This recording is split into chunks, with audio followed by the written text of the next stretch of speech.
Alors, le budget base zéro, rien que le nom, ça sonne un peu technique, non? Presque intimidant. Et pourtant, derrière ce terme, l'idée est en fait toute simple, mais elle est radicale. Il s'agit de reprendre le contrôle total de son argent.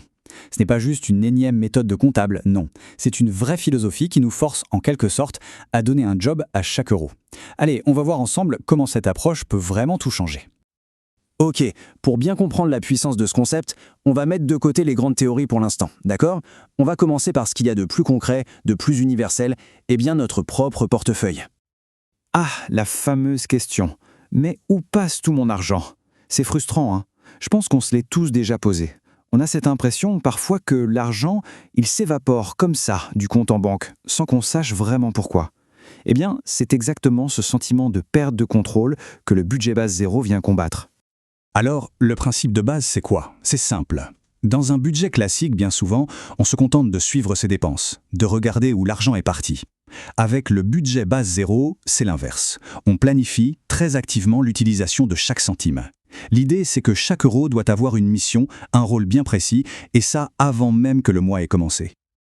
Regardons cette équation d'un peu plus près. Ce qui est vraiment révolutionnaire là-dedans, c'est la place de l'épargne et de l'investissement. D'habitude, c'est ce qui reste à la fin du mois, si par chance il reste quelque chose. Eh bien là, pas du tout. Ça devient des dépenses planifiées, qui sont tout aussi prioritaires que le loyer ou les courses. C'est un changement complet de mentalité en fait. On se paie soi-même en premier. Voilà la grande différence. Le budget traditionnel, il a un gros défaut. C'est ce qu'on appelle l'inertie. On a tendance à reconduire les mêmes dépenses d'un mois sur l'autre, par habitude, même si elles n'ont plus vraiment de sens. Le budget base zéro, lui, c'est un grand coup de balai. On fait table rase. Chaque mois, c'est une page blanche. Chaque dépense, même le plus petit café, doit être rejustifié, réévalué, à chaque fois.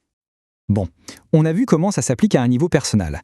Maintenant, changeons complètement d'échelle. Parce que cette méthode, qui est super populaire aujourd'hui pour les finances perso, eh bien, à l'origine, elle n'est pas du tout née dans une appli sur smartphone. Non, elle vient du cœur des plus grandes entreprises.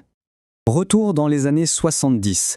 Le concept, il a été mis au point par un certain Pete Purr. C'était un responsable comptable chez Texas Instruments et son but, c'était d'aider ces énormes boîtes à maîtriser leurs coûts. Comment? En forçant chaque département à justifier l'intégralité de son budget en partant de zéro, comme si c'était la toute première fois qu'il demandait de l'argent.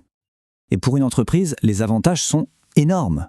Forcément, ça permet de faire un grand ménage dans les dépenses qui ne servent plus à rien, les fameux coûts hérités. Ça pousse aussi les managers à être plus créatifs, à trouver des solutions plus efficaces. Et surtout, point crucial, ça oblige tout le monde à se mettre d'accord sur les priorités. Ça déclenche des discussions hyper importantes sur la stratégie de l'entreprise, sur la direction à suivre. Alors, et si on poussait la logique encore plus loin? Si on l'appliquait non plus à une entreprise, mais à l'échelle d'un pays tout entier? 140 milliards d'euros. Ce chiffre, il donne le vertige, non? Il a été avancé par l'Institut Montaigne et il représente en fait l'ampleur des économies qu'il faudrait réaliser d'ici 2029 pour simplement stabiliser la dette publique française. C'est un défi colossal. Et face à un tel défi, forcément, ça pousse à réfléchir à des méthodes budgétaires complètement différentes. Et là, on retrouve exactement le même problème qu'on évoquait tout à l'heure pour le budget personnel, cette fameuse inertie budgétaire. La mécanique actuelle, c'est la reconduction presque automatique des dépenses de l'année précédente. Le souci, c'est que face à une dette qui ne cesse de grimper, cette approche a clairement atteint ses limites. Pour certains analystes, l'impasse est devenue intenable. Cette citation de Marie-Pierre de Baillianger-Incourt résume parfaitement l'enjeu. Ne pas choisir, c'est défaire l'action publique. C'est puissant. Appliquer un État, le budget base zéro devient plus qu'une technique. C'est un outil pour forcer des choix politiques. Des choix clairs, hiérarchisés. Ça force à se poser la question pour chaque euro public dépensé. Est-ce que cette dépense est vraiment prioritaire aujourd'hui? Mais évidemment, ce contrôle total, il a un prix. Que ce soit pour une personne, une entreprise ou même un État. Il y a un revers à la médaille. Alors, regardons d'un peu plus près les avantages et les inconvénients de cette méthode, qui est, il faut le dire, assez exigeante. Concrètement, comment on fait? En théorie, ça a l'air simple. Première étape, on calcule son revenu, mais alors au centime près. Deuxième étape, et c'est souvent la plus compliquée, on liste absolument toutes les dépenses prévues. Troisième étape, on joue un peu à Tetris. On alloue chaque euro à une catégorie jusqu'à ce que le total atteigne zéro, pile poil. Et enfin, dernière étape, on ne relâche pas la pression, on suit ses dépenses en temps réel et on ajuste si besoin. C'est un cycle en fait. En fait, tout se résume à ça, à un compromis. D'un côté, on a la promesse, le rêve presque, un contrôle total où notre argent est parfaitement aligné avec nos objectifs, et de l'autre, il y a la réalité du terrain. C'est une méthode qui prend énormément de temps à mettre en place, qui demande une discipline de fer. Ça peut même être un vrai casse-tête si on a des revenus qui varient beaucoup d'un mois à l'autre. Donc, soyons clairs, ce n'est pas pour tout le monde. Mais pour ceux qui s'y tiennent, sa puissance est vraiment redoutable. Finalement, au-delà des feuilles de calcul et des applications, ce qui est peut-être le plus important, c'est l'état d'esprit derrière tout ça. C'est ça, la véritable puissance du budget base zéro.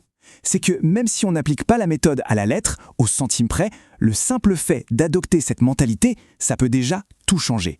C'est l'idée de passer du rôle de simple spectateur de ses finances à celui de pilote. Chaque dépense n'est plus une habitude, elle devient un choix conscient, un choix intentionnel. Et tout ça nous amène à la question fondamentale que pose cette approche. Si on devait justifier chaque euro dépensé, qu'est-ce qu'on changerait? En nous forçant à justifier, cette méthode nous oblige à regarder nos habitudes en face et à nous demander si notre argent travaille vraiment pour la vie qu'on veut se construire. Et ça, c'est une réflexion qui va bien au-delà d'une simple feuille de calcul.